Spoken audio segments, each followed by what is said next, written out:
আসছে, চলে এসছে। বাবা কত যুগ পর পেলাম তোমার দর্শন। আমার মন বলছে তোমার সাথে আছে আমার কোনো আকর্ষণ, জানো তো। দুইটি বিন্দু আধানের আকর্ষণ বা বিকর্ষণ বল। আমার জীবনে এত সুন্দর একটা গার্লফ্রেন্ড পাবো ভাবতেই পারিনি। গার্লফ্রেন্ড দরকার ও দুয়ারের সরকার। সিরিয়াসলি আমার চোখে মনে হচ্ছে তুমি সব থেকে সুন্দর। যেহেতু আমি কোনো মেয়ের সাথে কথাবার্তা বলি না, দেখা করি না, ঘুরি না, তুমি আমার প্রথম লাইফে ফার্স্ট গার্ল।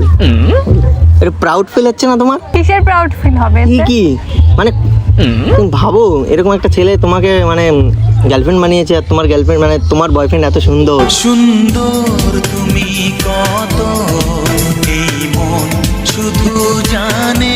প্রাউড ফিলই করছো না, এ তো এরকম করলে হয় নাকি? হ্যাঁ, এরকমটাই তো করতে হয়। আর আজকে এখানে তোমাকে কেন নিয়ে এসেছি জানো? কেন? একটা ফ্রেন্ডের সাথে দেখা করাবো। কে সে? আরে সে হলো আমার একটা ফ্রেন্ড, যার এখন চলছে ভীষণ ট্রেন্ড। তোমায় দেখে ভালো লাগা, তোমায় ঘিরে সব চাঁদ।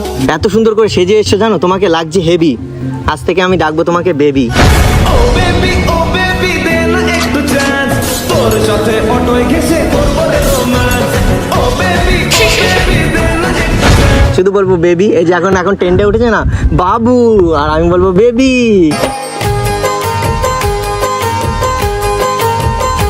এনি অনেক লোকজন তো, নাহলে একটা চুমু খেয়ে নিতাম। চুমো এঁকেছি সবচেয়ে দামি। কিন্তু আমার একটাই আফসোস জানো তো, ছোটবেলা থেকে আমি তোমাকে পাইনি। এতদিন তুমি মনে হয় তোমাকে রেখেছিলে লুকিয়ে, এর জন্য তুমি দিন দিন গেছো কেমন শুকিয়ে। এই তুমি কিরকম রোগা হয়ে গেছো, একটু মাংস নেই, সব জায়গায় খালি হাড়। আমি শুকিয়ে গেছি? হ্যাঁ একদম কি শুকিয়ে করবো গেছো। বলো? তোমার ভিটামিনের অভাব। হ্যাঁ ঠিক। আমি দিয়ে দেবো। ভালোবাসায় আছে ভিটামিন, হাই রে ভালোবাসায় পাবি ভিটামিন। আরে মানে আমি ভিটামিন কিছু কিনে দেবো, সেগুলো খাবে তাই বলছি। ও আচ্ছা, না না দরকার নেই। হ্যাঁ দরকার নেই। বয়ফ্রেন্ড দেবে না, কে দেবে বলো? অন্য রোগাই লোকে দেবে ভালো নাকি? লাগে, রোগাই ভালো লাগে। তুমি আমার সেই